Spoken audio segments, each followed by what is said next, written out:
Ош облусунун Кара Суу районунун Башбулак айылында суюк азот өндүрүүчү заводдун курулушу башталды. Бул тууралуу Айыл чарба министрлигинин басма сөз кызматы билдирди.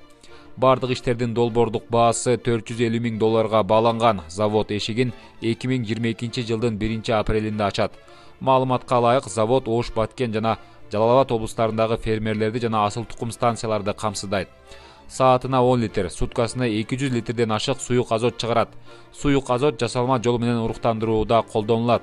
Эске салсак, ушундай эле завод Чүй, Талас, Ысык көл жана Нарын облустарынын дыйкандарын үчүн суюк азотту ийгиликтүү өндүргөн Элита селекциялык станциясынын аймагында жайдын аягында ачылган болчу.